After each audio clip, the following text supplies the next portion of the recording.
Hello दोस्तों, आप सभी का स्वागत है एक बिल्कुल ही नई फ्रेश वीडियो में। इस वीडियो से हम शुरू करने जाना है अपना सिविक्स का एक बिल्कुल ही नया चैप्टर, जो कि है पॉलिटिकल पार्टीज़।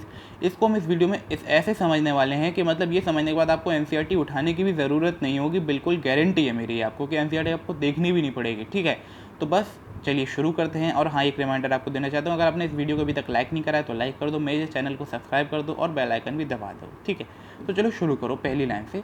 पॉलिटिकल पार्टी, देखो पीपी मतलब पॉलिटिकल पार्टी है, शॉर्ट में लिखा है, are one of the most visible institution of democracy. तो जो पॉलिटिकल पार्टीज होती हैं वो डेमोक्रेसी में सबसे ज़्यादा दिखाई देने वाला इंस्टीट्यूशन यानी अंग है, हिस्सा है। देखो वैसे तो डेमोक्रेसी में कोर्ट भी आते हैं, सांसद, पार्लियामेंट भी होता है, पर पॉलिटिकल पार्टी सबसे ज़्यादा पॉपुलर हम कह सकते हैं एक तरीके से। ठीक है, कि for ordinary citizens democracy is equal to political parties के मतलब अगर कोई आम आदमी है, जैसे मतलब डेमोक्रेसी के बारे में कुछ नहीं पता कि लोकतंत्र क्या है, लेकिन उसे मैं इतना तो कह सकता हूँ कि पॉलिटिकल पार्टी के बारे में पता होगा। ठीक है, उसे पता होगा बीजेपी, कांग्रेस, इन सब के बारे में मतलब पता होगा। ठीक है, तो इसलिए ये मोस्ट विजिबल इंस्टीट्यूशन होता है। अब उसी अगली लाइन में हमारा लिखा है, at the same time this visibility does not means popularity. ठीक है, मतलब ये जो विजिबिलिटी है ना, कि मतलब जो लोग सबसे ज़्यादा जानते हैं इसके बारे में, ये पॉपुलैरिटी नहीं दर्शाती है कि मतलब यही सबसे अच्छा इंस्टीट्यूशन भी होगा डेमोक्रेसी का।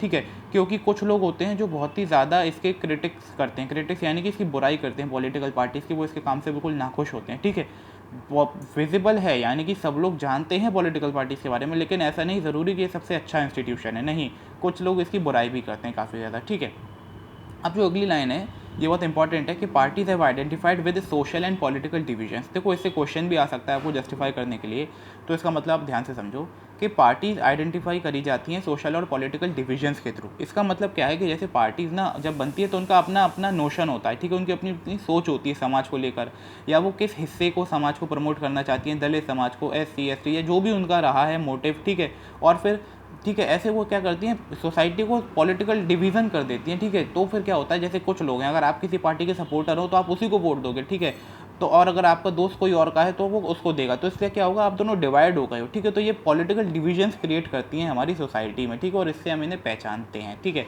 तो जो जिसको सपोर्ट करता है इस, ठीक है, तो जो बंदा जिस पार्टी को सपोर्ट करता है उस फीलिंग को हम कहते हैं पार्टीसनशिप।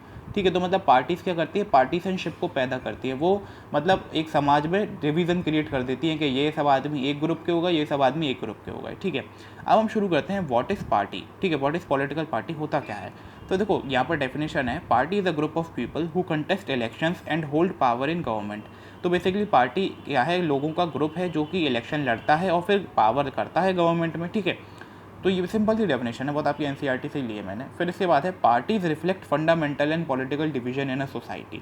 तो देखो ये ऊपर वाली लाइन ही है सेम टू सेम, कि पार्टीज क्या करती हैं, पार्टीशनशिप पैदा करती हैं लोगों के बीच में, जिससे क्या होता है, फिर वो सोसाइटी को डिवाइड करती है, पॉलिटिकली वो सोसाइटी को डिवाइड कर देती हैं। ठीक है, जो लोग एक पार्टी की प्रमोट कर रहे हैं वो एक तरफ हो जाते हैं, जो लोग दूसरी को कर रहे हैं वो अलग अलग हो जाते हैं। तो इससे पार्टी हमारी पॉलिटिकल डिवीजन हमारा कर देती है सोसाइटी में। ठीक है, अब चलिए आगे है। तो देखो यहाँ पे वही लिखा है, पार्टी इन्वॉल्व सोसाइटी एंड पार्टीशनशिप की फीलिंग होती है, ये मैं आपको पहले बता चुका। अब पार्टी के 3 कंपोनेंट होते हैं, 3 हिस्से होते हैं, जिसमें पहला भाग होता है सबसे ऊंचे लेवल का लीडर्स का, दूसरा होता है एक्टिव मेंबर्स का, और तीसरा होता है हमारे फॉलोअर्स का। ठीक है, लीडर्स कौन, जो बेसिकली डिसीजन मेकर्स हैं वहाँ पर, और एक्टिव मेंबर जो जो कार्यकर्ता हैं, छोटे छोटे कार्यकर्ता। ठीक है, और फॉलोअर्स जैसे कि हम आप लोग, जो कि उन्हें वोट देते हैं या हम उनके पार्टीशनशिप में इन्वॉल्व हैं। ठीक है, अब देखो कितनी जल्दी हमने ये वाला टॉपिक खत्म कर लिया। ठीक है, ये बहुत बड़ा टॉपिक था आपकी नहीं तो बुक में। अब हम शुरू करते हैं फंक्शंस ऑफ पॉलिटिकल पार्टीज़। तो देखो यहाँ पर हम 5 से 6 फंक्शन इनके देखेंगे, बड़ा मज़ा आएगा। पहला फंक्शन होता है पार्टीज़ का, टू कंटेस्ट इलेक्शन। सर ये तो हमें पहले से ही पता था यार, पार्टी है तो इलेक्शन तो लड़ेगी ना। तो in democratic elections, democracy elections are fought mainly between candidates put up by political parties. Party select the candidates in different ways. तो देखो हमारी डेमोक्रेसी में क्या होता है कि इलेक्शंस जो होते हैं वो बेसिकली जो पार्टी अपने कैंडिडेट को पुट करती हैं। ठीक है, कि इस पार्टी से ये खड़ा हो रहा है, ठीक है, इस पार्टी से ये खड़े हो रहे हैं, तो उनके बीच में इलेक्शन वहाँ पर लड़ा जाता है। और पार्टीज जिस मतलब वे से अपने कैंडिडेट्स को सिलेक्ट करती हैं कि ये लड़ेंगे हमारे लिए, वो तरीके अलग अलग हो सकते हैं। जैसे हमारी इंडिया में ये अधिकार हमें नहीं है कि उस पार्टी की तरफ से कौन लड़ेगा। ठीक है, वो पार्टी के लीडर को अधिकार है। हाँ, लेकिन हमारे पास ये अधिकार है कि हम उस पार्टी को जिता सकते हैं। ठीक है, चलिए अब आगे चलते हैं। अब जो हमारा दूसरा फंक्शन होता है वो ये है कि parties put forward different policies and programmes and voter choose from them. तो देखो क्या होता है कि पार्टीज़ क्या करती हैं यार, अपनी कुछ पॉलिसीज़ को सामने रखेंगी कि हाँ हम इतनी यूनिट बिजली फ्री देंगे या हम सबको एक एक मकान देंगे, हम इतना टॉयलेट बनवाएंगे, तो ये सब है, और अपने प्रोग्राम्स को रखती हैं सामने, जिससे फिर जो भी लोग चूज़ करना चाहते हैं जिस पार्टी को कि हमें इसका काम अच्छा लग रहा है तो हम उनको चूज़ कर लेते हैं। देखो अब ये जो अगला पैरा है बहुत इंपॉर्टेंट है, इसे ध्यान से समझते हैं। Each of us had different views about politics, ठीक है, policies, so government can not handle this all. तो देखो हम हमारे देश में इतनी बड़ी पॉपुलेशन है तो सबके अलग अलग व्यूज़ होते हैं पॉलिसीज़ को लेकर के, ये अच्छी है या ये बुरी है, ठीक है। तो इसलिए अब गवर्नमेंट के पास अगर हम ऐसे उठ कर चले जाएंगे, मान के चलिए पार्टी नहीं है कोई, हम ऐसे ही चले गए सब आपस में, तो वहाँ तो लड़ाई झगड़ा मच जाएगा, भाई मेरी मानो मेरी मानो। तो वो ये लड़ाई झगड़े को कौन रोकता है? ये रोकती है हमारी पॉलिटिकल पार्टीज़। वो कैसे रोकती हैं?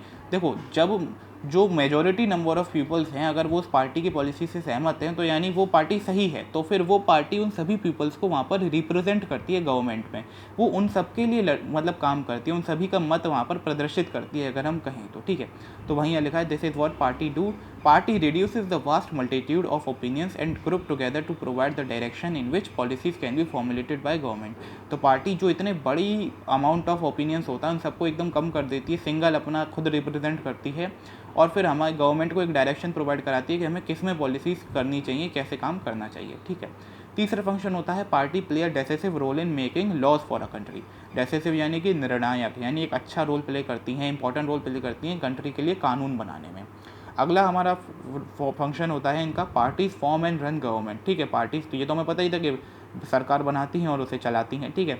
फिर फिफ्थ फंक्शन होता है पार्टी का कि जो हार जाती हैं तो वो अपोजिशन का रोल प्ले करती हैं, ठीक है, कि जो जीत गई वो तो पावर में आ गई, लेकिन जो हार गई तो फिर उनको वो जो जीती वाली पार्टी उनको क्रिटिसाइज़ करती है, उनकी पॉलिसीज़ के लिए उन्हें कहती है अरे इससे अच्छा तो हम ही कर देते, ये सब है, ठीक है, वो अपोजिशन बनती हैं।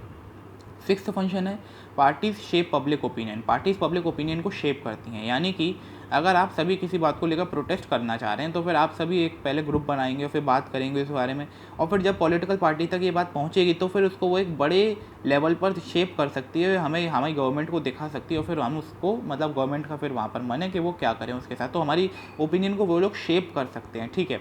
फिर सेवन्थ है हमारा फंक्शन इसमें parties provide access to people to government machinery and welfare schemes. तो पार्टीज़ क्या करती हैं, पीपल को प्रोवाइड एक्सेस कराती हैं गवर्नमेंट की जो भी स्कीम्स चल रही हैं या गवर्नमेंट जो भी उस समय फ्री में जो भी वेलफेयर स्कीम चला रही है उन सभी के लिए, ठीक है। अब देखो ऐसा होता है कि आप पार्टी के अगर अप्रोच में हो, ठीक है, आप पार्टी के जानते हो वहाँ पे लोकल लीडर को, तो आप आसानी से अपना कोई भी काम जैसे करा सकते हैं। आप गलत मतलब में मत लीजिएगा, मतलब हाँ, अगर आपको कोई सरकारी ऑफिस में आपका काम नहीं हो रहा है, ठीक है, या वहाँ के ऑफिसर आपको परेशान कर रहे हैं, आपका काम नहीं कर रहे हैं, तो फिर आप वहाँ के लोकल पार्टी लीडर को अप्रोच कर सकते हो, ठीक है। वो फिर उन ऑफिसर से बात करके आपका काम, ठीक है, हो जाएगा। तो मतलब पार्टीज हमारा एक्सेस करवाती हैं गवर्नमेंट की सारी वेलफेयर स्कीम्स को, ठीक है। तो यहीं पर हमारे सारे जो फंक्शन थे वो ख़त्म हो गए। तो उसमें बेसिकली ये 3-4 तो बहुत छोटे छोटे फंक्शन है, इलेक्शन लड़ना, गवर्नमेंट बनाना और उसे चलाना, अपोजिशन बनाना, शेप करना पब्लिक ओपिनियन, पॉलिसीज़ को सामने रखना, ठीक है, और हमारा ये एक्सेस कराना गवर्नमेंट वेलफेयर स्कीम से। तो यही है, बस आपने अगर ये याद कर लिया तो आपका काम हो जाएगा। अब चलिए हम अगला टॉपिक देखते हैं। हमारा अगला टॉपिक है हमारा नेसेसिटी ऑफ पार्टी। सर हमें पार्टी की ज़रूरत ही क्या है? क्या पार्टी के बिना डेमोक्रेसी नहीं हो सकती? क्या हमारा देश नहीं चल सकता? देखो हमें पार्टी की ज़रूरत इसलिए है क्योंकि पार्टी सारे फंक्शंस करती है। ये तो एक सीधा सीधा आंसर हो गया कि सर अगर पार्टी नहीं होगी तो हमने जो ऊपर फंक्शन पड़े ये कौन करेगा, तो इसलिए एक हमें ज़रूरत ये है। लेकिन अगर आप सोचिए अगर आपके देश में कोई पार्टी नहीं होगी, ठीक है, ऐसे ही एक जगह से अपना कैंडिडेट खड़ा हो जाएगा, तो फिर मतलब वो तो अपने अपने क्षेत्र के बारे में सोचेगा ना, फिर पूरे देश के बारे में कौन सोचेगा, ठीक है। अब वो क्षेत्र के बारे में सोचेगा तो ना उसके पास इतना पैसा होगा, ना उसके पास इतनी पावर होगी कि वो कोई बड़े बड़े उनसे वादे कर सके वहाँ के लोगों से, ठीक है, कि हम इतने हज़ारों करोड़ों की रोड बनवा देंगे, ये करवा देंगे, वो करवा देंगे। तो वो फिर एक डिफ़िकल्ट सिचुएशन हो जाएगी, फिर हमारा नेशन तो एकदम टेंशन में आ जाएगा ना, सब अपने अपने बारे में सोच रहे होंगे और क्या पता वहाँ पर जो कैंडिडेट्स है वो अच्छे से काम ना कर रहे हों, तो फिर वहाँ पे बहुत सारी पॉसिबिलिटीज़ हो सकती हैं। इसलिए पार्टी क्या होता है, पार्टी ग्रुप होता है जो कि पूरा हमारा ओपिनियन रिप्रेजेंट करता है। वहाँ पर अगर एक कैंडिडेट नहीं चला तो वो दूसरा मेंबर लेके आते हैं, ठीक है, जो हमारे लिए अच्छे से वर्क कर सके। तो पार्टीज़ का होना इसलिए ज़रूरी है, पार्टीज़ पूरे देश के बारे में सोचती हैं, ठीक है। तो यहाँ पर हमने नेसेसिटी पढ़ी। अब देखो rise of political parties directly linked with representative democracy. इसका मतलब क्या है कि पॉलिटिकल पार्टीज़ बिल्कुल लिंक करती हैं रिप्रेजेंटेटिव डेमोक्रेसी से, क्योंकि रिप्रेजेंटेटिव डेमोक्रेसी क्या होती है, जिसमें हमारे मतलब हम अपनी ओपिनियन से हमारे लीडर्स को चूज़ कर सकते हैं कि हमें कौन लीड करेगा, ठीक है। तो अगर ये जो हमारा जो रिप्रेजेंटेटिव डेमोक्रेसी ये सब देशों में बढ़ेगी तो उतना ही नंबर ऑफ़ पार्टीज़ भी बढ़ेगा, क्योंकि पार्टी से तो फिर सब लीडर आते हैं ये सब। तो इसलिए ये दोनों कहें तो हम डायरेक्टली प्रोपोर्शनल है, हम जैसे साइंस में कहते हैं ना वैसा टाइप। देखो अब नीड ऑफ पार्टी के आपके जो 3 पॉइंट एनसीईआरटी में दिए थे वो क्या थे, उनको आप याद कर लीजिएगा, तो फिर आपका बिल्कुल ही क्वेश्चन बन जाएगा 5 4 जो भी नंबर पाए। तो देखो, as a society become large we need agency to gather different views, gather information and represent them to government. तो ये हमने व्यूज़, ये हमारा पॉइंट पहले भी पढ़ चुके हैं कि जब हमारी कंट्री इतनी बड़ी है पॉपुलेशन की और वहाँ पर इतने सारे लोगों के अलग अलग ओपिनियन हैं, तो हमें एक ऐसा एजेंसी तो चाहिए, या मतलब एक ऐसा इंस्टीट्यूशन तो चाहिए कि जो सारे ओपिनियंस को कलेक्ट करके आए और फिर मेजॉरिटी जिनकी हो उनको वो रिप्रेजेंट करे गवर्नमेंट में, ठीक है। तो हमें ऐसा कोई ज़रिया चाहिए। अब अगर पार्टीज़ नहीं होंगी तो फिर ये ज़रिया कौन बनेगा, तो ये पार्टी हमारा काम करती हैं। दूसरा फंक्शन था यहाँ पे, they needed some ways to gather various leaders and made a responsible government. तो मतलब अगर पार्टीज़ नहीं होंगी तो फिर आप सोचिए कि जो हमारे अच्छे अच्छे लीडर भी हैं वो अकेले अकेले अगर खड़े होंगे तो वो ज़्यादा बड़ी बातें नहीं कर पाएंगे। इसलिए पार्टी उन सभी को ग्रुप करती है और फिर वो आपस में पावर हो जाती है। जब अच्छे अच्छे लोग एक संग मिल जाएंगे तो एक अच्छी गवर्नमेंट बन जाएगी हमारी, ठीक है। तीसरा हमारा क्या है नीड, तो they needed a mechanism that oppose justify और रिस्ट्रेन द गवर्नमेंट। अब देखो, जब पार्टी पावर में आ गई, अब अगर उसका कोई कॉम्पिटिटर ही नहीं है तो फिर उसे क्या मतलब, वो जैसे चाहे वैसे काम करे। लेकिन इसी बात को रोकने के लिए कि उसे अच्छे से काम करना पड़े, इसके लिए हमारी अपोजिशन में पार्टीज़ आती हैं, ठीक है, जो उसको क्रिटिसाइज़ करती हैं, जस्टिफाई करती हैं, उसके लिए रोकती हैं उसको काम करने से। तो वो सब फिर वहाँ पर कॉम्पिटिशन, इसलिए जैसे आपने पहले भी पढ़ा था 9th या 8th क्लास में कि कॉम्पिटिशन क्यों ज़रूरी है पॉलिटिकल पार्टी के बीच में। कॉम्पिटिशन नहीं होगा तो ये लोग अच्छे से काम नहीं करेंगे ना, ठीक है। चलो अब अगला हमारा टॉपिक हो गया डिस्कस करने वाला, ठीक है। ये टॉपिक तो हमारा खत्म हो गया, नेसेसिटी ऑफ पॉलिटिकल पार्टी। अगला टॉपिक है हमारा how many parties should we have, ठीक है। तो पार्टीज हमारी ये सारी कंडीशन फुलफिल करती हैं, इसलिए हमारे पार्टीज़ की नीड है। अब हम अगला टॉपिक देखने वाले हैं कि हमें कितनी पार्टीज़ की ज़रूरत है। देखो, वैसे तो जो हमारी इलेक्शन कमीशन ऑफ इंडिया है, ठीक है, जो सारा इलेक्शन संभालती है, तो उस पर अभी तक 750 पॉलिटिकल पार्टीज़ अपने आप को रजिस्टर कर चुकी हैं, ठीक है। यानी इतनी पार्टीज़ हमारी इंडिया में हैं टोटल। अब देखो, इतनी सारी पार्टीज़ ना इक्वल पावर नहीं रखती हैं, क्योंकि आपने देखा हो जब पीएम के इलेक्शन होते हैं तो कुछ ही मेन पार्टीज़ हैं, सीएम के इलेक्शन होने हैं तो मेन पार्टीज़ है, तो ये 750 सब नहीं लड़ती हैं। इसको हम आगे देखेंगे कि क्या क्राइटेरिया है पार्टी का लड़ने का, तो वो सब आगे हम डिस्कस करेंगे। अब पहले बात कर लेते हैं यहाँ पर पार्टी सिस्टम की, ठीक है। तो यहाँ पर देखो 3 टाइप्स ऑफ पार्टी सिस्टम होते हैं। पहला होता है one party system. One party system वो होता है जिसमें सिर्फ एक ही पार्टी को अलावा है वो रन करे गवर्नमेंट। तो आप ये भी समझ सकते हैं, थोड़ा एकदम मोनार्की वाला रूल सा हो गया कि मतलब वही वंश चलता रहेगा, ठीक है, पूरा वही पार्टी रूल करती रहेगी। तो ये हमारा चाइना में होता है बहुत ही, ठीक है। चाइना में जो है कम्युनिस्ट पार्टी वो करती है ऐसा। दूसरा है हमारा two party system. Two party system में क्या होता है कि सिर्फ 2 ही पार्टीज़ को अधिकार होता है कि वो लड़ें और जीतें, मतलब दोनों के 50-50% चांसेस होते हैं, ठीक है। बाकी तो सब साइड की पार्टी हैं। जैसे कि अगर आप अभी प्रेजेंट में देखें तो बीजेपी और कांग्रेस है, मेन अपोजिशन कौन है, कांग्रेस, और पावर में कौन है, बीजेपी। तो इन्हीं दोनों में मेन टक्कर चलती रहती है, ठीक है। तीसरा होता है हमारा multi party system. Multi party system में क्या होता है कि इसमें 2 से ज़्यादा पार्टीज़ को अधिकार होता है लड़ने का और सभी के इक्वल चांसेस होते हैं विनिंग के। ऐसा नहीं किसी के ज़्यादा है या किसी का कम है। तो अगर 3-4 पार्टीज़ हैं तो उनके अपने अपने चांसेस हैं कि हाँ भाई, जो जितना काम करेगा वो जीत सकता है। अब देखो, जो मल्टी पार्टी सिस्टम है वो तो हमारी इंडिया में है ही, क्योंकि आप देखते हैं कई सारी पार्टीज लड़ती हैं और फिर हम वो जीतती हैं। It is messy but allow variety, interest and opinion to enjoy political representation. अब देखो, मल्टी पार्टी सिस्टम जो है वो थोड़ा मैसी तो है, यानी उसमें थोड़ी ज़्यादा पार्टी आती हैं तो खिचड़ पिचड़ हो जाती है, पर उससे क्या है, हमारी ज़्यादा ओपिनियंस प्रेजेंट हो सकती हैं, अलग अलग लोगों के ग्रुप की बातें वहाँ जाकर प्रेजेंट कर सकते हैं वो लोग गवर्नमेंट को। तो ये एक अच्छी बात है, ठीक है। अब क्या एक system is best for all countries, मतलब क्या कोई एक ही सिस्टम सारी कंट्रीज़ के लिए बेस्ट होता है? नहीं, देखो ऐसा नहीं है। Because system is depend on nature of society, political division, regional division, history of politics, कि जो भी पार्टी सिस्टम उस कंट्री में है तो वो डिपेंड करता है कई सारे फैक्टर्स पर कि वहाँ की सोसाइटी का नेचर कैसा है, लोग कैसे हैं, पॉलिटिकली वो सोसाइटी डिवाइड कैसी है, ठीक है, उनके रीजनल डिवीजन कैसे हैं, उनमें क्षेत्र कितने कैसे बटे हुए हैं, और या वहाँ पर पॉलिटिक्स की हिस्ट्री क्या रही है कि कैसे यहाँ पर आज तक होती आई है, सरकार चलती आई है, तो वैसे, ठीक है। तो ये सारे फैक्टर्स से डिपेंड करते हैं, आप याद कर लीजिएगा, पूछा जा सकता है। अगला टॉपिक है हमारा sir national parties. National parties क्या होती है? तो देखो, जब हमने अभी बात करी थी कि हम वो पार्टीज़ का क्राइटेरिया देखेंगे लड़ने का पीएम या सीएम के लिए, तो वही है यहाँ पर। नेशनल पार्टीज़ वो पार्टीज़ होती हैं जो पीएम के लिए लड़ सकती हैं, ठीक है, पीएम पद के लिए। तो these parties are who are represent in more than 1 federal units of federation can be say national parties. तो मतलब जो पार्टीज़ हमारी एक से ज़्यादा फेडरेशन लेवल पर प्रेजेंट हैं, यानी स्टेट लेवल पर भी और नेशनल लेवल पर भी, तो वो होती हैं नेशनल पार्टीज़, ठीक है।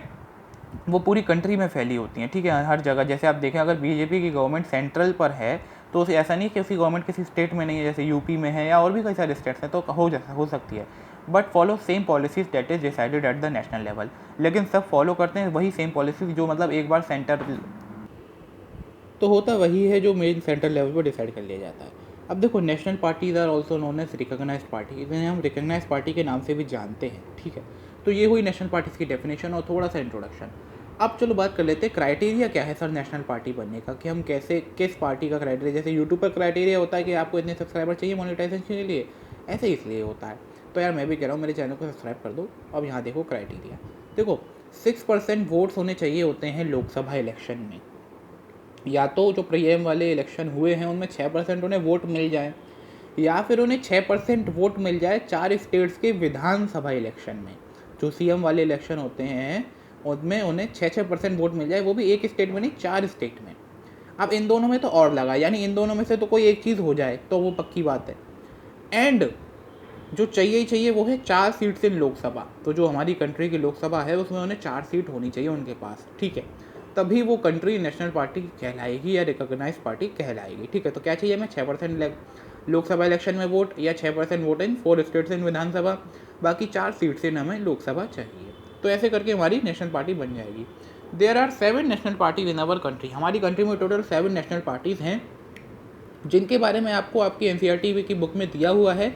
उसको आपको बेसिकली रट्टा नहीं मारना है, क्योंकि उसमें से ऐसे पूछा नहीं जाएगा, ठीक है। बस आपको हाँ ऊपर ऊपर से देखना, नहीं तो मैं ही बता दूंगा तो आपका क्लियर हो जाएगा, ठीक है। चलिए अब आगे चलते हैं। तो देखिए वो नेशनल पार्टीज़ के नाम है BJP, BSP, Congress, CPI, CPIM, AITC और एनसीपी, ठीक है। अब हम बात करते हैं सर स्टेट पार्टीज़ के लिए, स्टेट पार्टी यानी सीएम पद वाली, ठीक है। तो other than 7 national parties, most of parties are recognised as state party और रीजनल पार्टी। तो इन 7 पार्टीज़ को छोड़ के जो भी और पार्टियां हैं वो है हमारी स्टेट पार्टी, या हम कह सकते हैं दूसरा नाम है रीजनल पार्टी, ठीक है। इसके लिए क्या क्राइटेरिया चाहिए होता है, 6% votes in legislative election of one state, या तो आपके एक स्टेट में जब लेजिस्लेटिव इलेक्शन हो उसमें आपको 6% वोट मिल जाए, या and 2 seats in legislative assembly of that state, और उसी स्टेट में आपको उसी असेंबली में 2 सीट्स मिल जाएं, ठीक है। तो आप उस स्टेट की एक कह सकते हैं हम स्टेट पार्टी बन सकते हो, या आप रीजनल पार्टी उस स्टेट की बन सकते हो, ठीक है। अब हम आगे चलते हैं। Their name is only regional but they have a wide national level outlook. तो बेसिकली इनका नाम ही रीजनल है, यानी छोटा, पर इनका काम बहुत बड़ा है। काम कैसे बड़ा है, तो देखो जब नेशनल पार्टी कोई होती है ना, वो कहते हैं पूर्ण बहुमत। पूर्ण बहुमत क्या होती है, जब उसके पास पूरी मोर देन हाफ उसको वोट्स मिलते हैं। लेकिन अभी तक ऐसा बहुत ही कम पार्टीज के संग हो रहा था बीजेपी की गवर्नमेंट से पहले। तो उससे पहले क्या होता था, फिर जो ये छोटी मोटी स्टेट पार्टीज होती थी, ये उनके संग संगठन अलायंस फॉर्म करके, ठीक है, इन्हें भी थोड़े बहुत वोट मिल जाते थे। तो ये उनके संग, ये भी उनके अपने वोट उन नेशनल पार्टीज़ को देकर उनके संग गठबंधन करके ये मेन पावर में आती थी, सेंट्रल में गवर्नमेंट इनकी बन जाती थी, ठीक है। मेन तो वो पार्टी रहती थी, बाकी थोड़ा मोड़ा पावर इन्हें भी मिल जाती थी। तो इसलिए कहा गया कि इनका रीजनल है सिर्फ नाम, बल्कि इनका आउटलुक तो नेशनल लेवल पर है, काम इनका नेशनल वाला है, ठीक है। वही यहाँ लिखा है 2014 तक नो वन गेट्स बहुमत, ठीक है। 30 मेन विनिंग प्लेटफॉर्म, ठीक है। तो basically coalition with these parties form the government. तो फिर गठबंधन करके ये पार्टीज़ ने गवर्नमेंट अपने संग बनाई, तो इससे इनको भी थोड़ा बढ़िया इनको महत्व मिलने लगा और नेशनल पार्टी की गवर्नमेंट बन गई। अब डाइवर्सिटी, इससे को अब इससे क्या फ़ायदा क्या हुआ हमारी ये स्टेट पार्टीज बनने से, इनको बढ़ने से, हमारी पार्लियामेंट में डाइवर्सिटी बढ़ी कि और टाइप के ओपोनियंस अब हमारी पार्टी में रिप्रेजेंट हो सकते हैं, ठीक है, या और सारे ग्रुप छोड़ गए, तो उससे एक अच्छा डाइवर्सिफाई हुआ हमारा पार्लियामेंट। बाकी इससे पार्टीज़ के बढ़ जाने से फेडरलिज्म और डेमोक्रेसी दोनों स्ट्रेंथन हुएगी, ठीक है। मतलब इनको मजबूती मिली, कंपटीशन बढ़ा, जिससे लोग अच्छा अच्छा काम करेंगे, तो मतलब डेमोक्रेसी की क्वालिटी बढ़ गई, ठीक है। फेडरलिज्म हम कहें तो क्वालिटी बढ़ गई, ओके। तो ये था हमारा स्टेट पार्टीज़ का टॉपिक, छोटा सा था, ज़्यादा कुछ नहीं, आपको बस इतना भी पढ़ लिया तो आपको सब कुछ आ जाएगा। अब हम चलते हैं, अच्छा इसमें सबसे ज़्यादा बस इंपॉर्टेंट क्राइटेरिया है और कुछ नहीं है, ठीक है। अब हम चलते हैं, अब है हमारा अगला टॉपिक जो कि है चैलेंजेस टू पॉलिटिकल पार्टीज़ के। पॉलिटिकल पार्टीज़ को भी चैलेंजेस क्या है, चैलेंजेस यानी कि इनकी कमी क्या है जो इन्हें सुधारनी चाहिए यार, ठीक है। तो देखो popular dissatisfaction are present in 4 areas in the working of political party, यानी 4 क्षेत्रों में हमारा कि 4 इनके जो एरियाज है उनमें इनका पॉपुलर हमारे लोग इनसे डिससेटिस्फाइड है, खुश नहीं है पॉलिटिकल पार्टी से। तो देखो पहला एरिया क्या है, lack of internal democracy. Internal democracy नहीं है पार्टी में, इसका मतलब आप समझें कि पार्टी का लीडर कैसे बन रहा है कोई व्यक्ति, उसका कोई प्रोसेस नहीं है, ठीक है। अब जैसे कि मान के चलिए अगर किसी के पिताजी ने पार्टी शुरू करी, तो क्या ज़रूरी है कि उनका बेटा ही अगला पार्टी का लीडर बने? अरे जो आपका सूटेबल पर्सन हो उस पोस्ट के लिए वो उसको आप बनाना चाहिए ना, तो डेमोक्रेसी नहीं है, ठीक है। इंटरनल मीटिंग्स नहीं होती है इनकी पार्टी को लेकर। जो छोटे छोटे कार्यकर्ता हैं उन्हें कुछ पता ही नहीं होता कि पार्टी में चल क्या रहा है, कि पार्टी किस पॉलिसी पे वर्क कर रही है। उन्हें बिल्कुल एक तरफ छेक के रखा जाता है, ठीक है, उनकी कोई वैल्यू नहीं है बाकी, ठीक है। तो यही सब होती है इंटरनल डेमोक्रेसी का लैक। और ऑर्गेनाइजेशनल मीटिंग्स नहीं हो रही हैं पार्टी में, जिससे कि लोगों को पता चले क्या होना है, वहाँ के छोटे छोटे मेंबर्स को सब। तो कोई मीटिंग नहीं है, इंटरनल इलेक्शन नहीं हो रहे हैं बड़ी पोस्ट के लिए, ठीक है, कि और मेंबरशिप रजिस्टर्स को होल्ड नहीं कराया जा रहा है कि किसकी क्या मेंबरशिप है, कौन कितना क्या पार्टी में रखता है। तो मतलब एक तरीके से कहीं तो बाप का राज सा हो जाता है पार्टी में। अब and concentration of power in the hand of few. और बाकी जो पावर है वो कुछ ही लोगों के हाथ में है, छोटे लोगों के हाथ में तो कोई पावर है ही नहीं, ठीक है। जो टॉप पर लीडर्स है उन्हीं को पता है क्या करना है, छोटे लोग तो बिल्कुल एक अलग पार्ट फॉर्म कर लेते हैं, ठीक है। तो ये होती है इंटरनल डेमोक्रेसी का लैक, ये पार्टीज में हमारी हो रहा है इस समय। दूसरा चैलेंज है हमारा डायनेस्टिक सक्सेशन। डायनेस्टिक सक्सेशन देखो वही है कि जो मतलब राजा का बेटा राजा बनेगा, ठीक है। तो most political parties don't have open and transparent procedure for functioning. मैंने कहा आपको कि पॉलिटिकल पार्टीज का कोई प्रोसीजर ही नहीं है कि कैसे वो अपने लीडर को अपॉइंट कर रहे हैं, क्या वे है, क्या टॉप लीडर बनने की आपको क्या रिक्वायरमेंट्स हैं, ठीक है।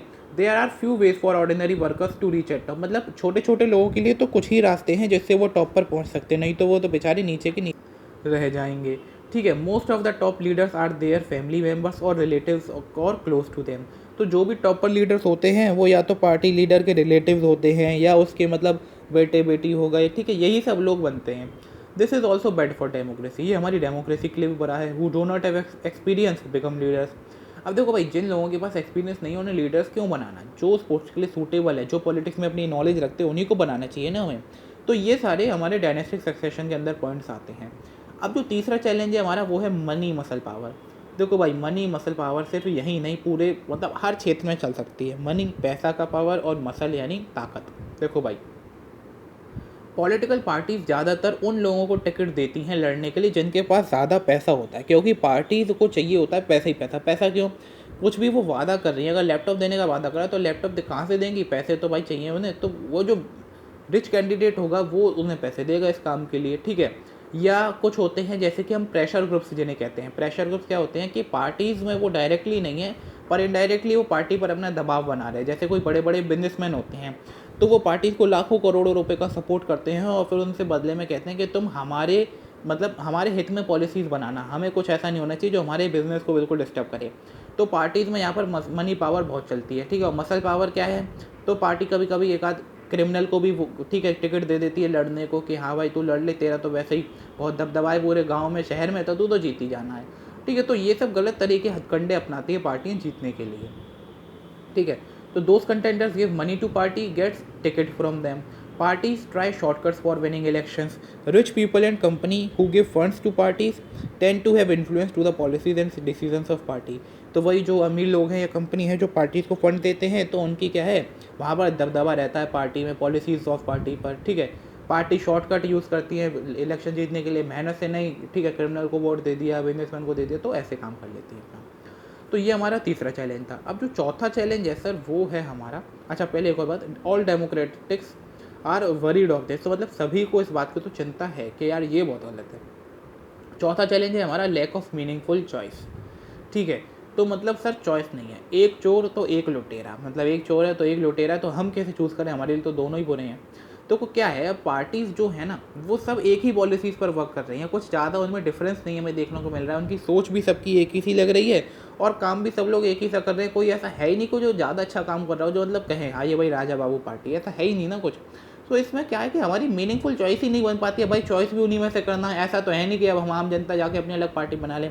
उसके लिए बना सकते हैं पर उसके लिए हमें फिर बहुत ज़्यादा वो करना पड़ेगा ना। तो अब हम कोई आदमी अपना काम कर रहे हैं तो क्या वो काम छोड़ के पार्टी बनाने चला जाएगा, ऐसा नहीं है। तो मतलब एक मीनिंगफुल चॉइस नहीं है। अब जैसे अगर हम देखें तो पार्टीज़ ना ज़्यादा से ज़्यादा सिमिलर है सारी अपनी इकोनॉमिक को लेकर, ठीक है, पैसे को लेकर सबकी एक ही ओपिनियन है।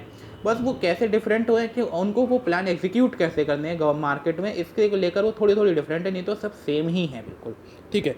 अब इसी के साथ ही हमारे 4 चैलेंजेस थे जो अब खत्म होते हैं।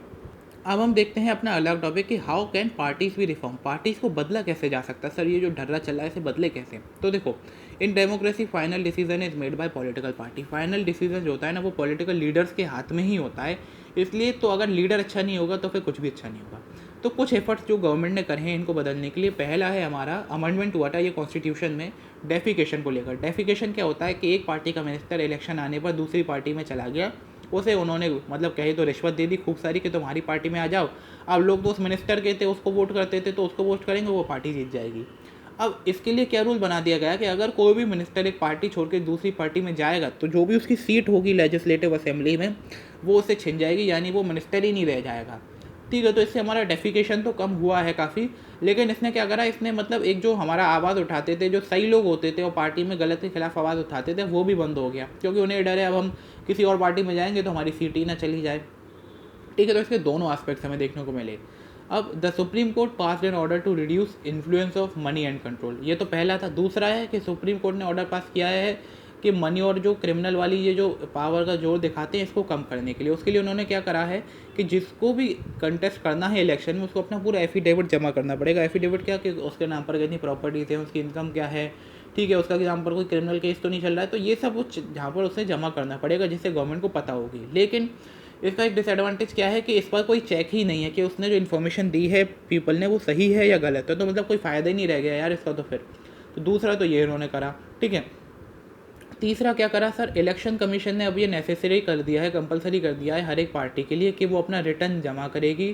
ठीक है, रिटर्न बेसिकली टाइप का टैक्स टाइप का सा होता है, ठीक है। एंड होल्ड इंटरनल इलेक्शंस, और अपने इंटरनल इलेक्शंस कराएगी, जो हम इंटरनल डेमोक्रेसी का लेग समझ रहे थे ना, तो वो कराएगी वो कि बड़े ठीक है पोजीशन के लिए इलेक्शन होने चाहिए। लेकिन अब क्या है सर, ये सब तो एक बस एक रिड्यूस हो गया है मेयर फॉर्मेलिटी के, मतलब एक बस हाँ OMPTC है बस जो कर दी पार्टीज ने, लेकिन इसका कोई मतलब नहीं है वहाँ पर। ठीक है, कहते नहीं है कि मतलब ऐसे ही नाम की है बस, इनका कोई काम ही नहीं है वहाँ। अब ये सब तो हमारे हुए जो रिफॉर्म करे गए हैं, लेकिन इनसे कुछ फ़र्क पड़ा तो कुछ में नहीं पड़ा। अब कुछ हमारे पास ऐसे सजेशंस हैं जिनसे हम पार्टी में रिफॉर्म ला सकते हैं। ठीक है, अगर आपसे क्वेश्चन पूछा कि क्या से आप ला सकते हो, तो ये सजेशंस आपको देने हैं। पहला, a law should be made to regulate internal affairs in political parties. ठीक है, तो मतलब एक ऐसा कानून बनाना चाहिए जिससे पार्टीज अपनी इंटरनल डेमोक्रेसी को अच्छे से करें। ठीक है, इंटरनल इलेक्शंस कराएं, ऑर्गेनाइजेशनल मीटिंग्स कराएं, सब कुछ कराएं। दूसरा, there should be seats reserve for women in party and decision making body.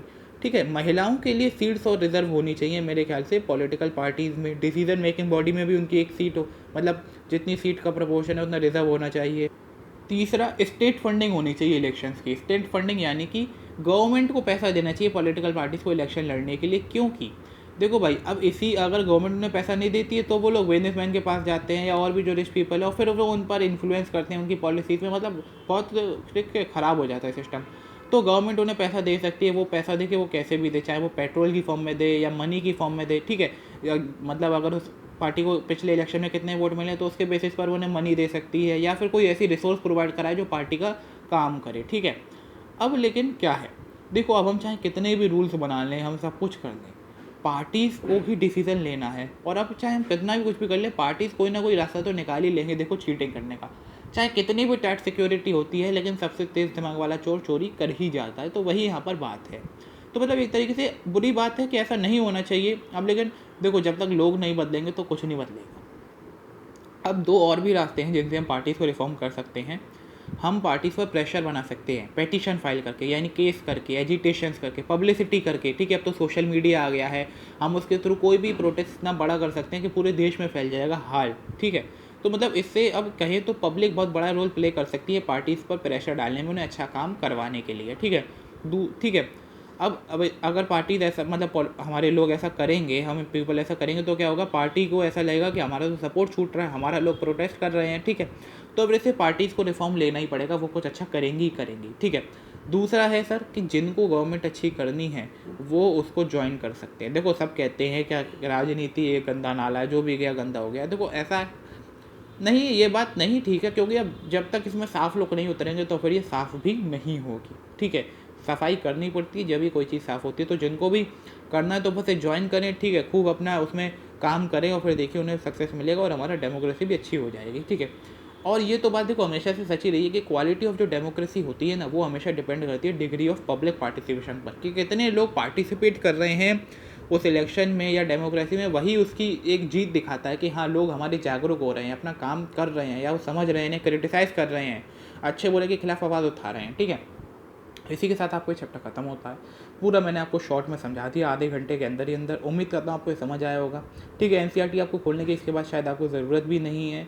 ठीक है, और अगर आपको कोई डाउट हो लेकर तो आप मुझे कमेंट में पूछ सकते हैं। और हाँ, अब मैं एक और रिक्वेस्ट करूँ कि अगर अब आपको ये लगा हो कि मैंने अच्छा समझाया है तो प्लीज़ एक मेरी छोटी सी रिक्वेस्ट है कि मेरे वीडियो को लाइक कीजिए, चैनल को सब्सक्राइब कीजिए और कुछ कमेंट में अपने डाउट बताइए। Thank you.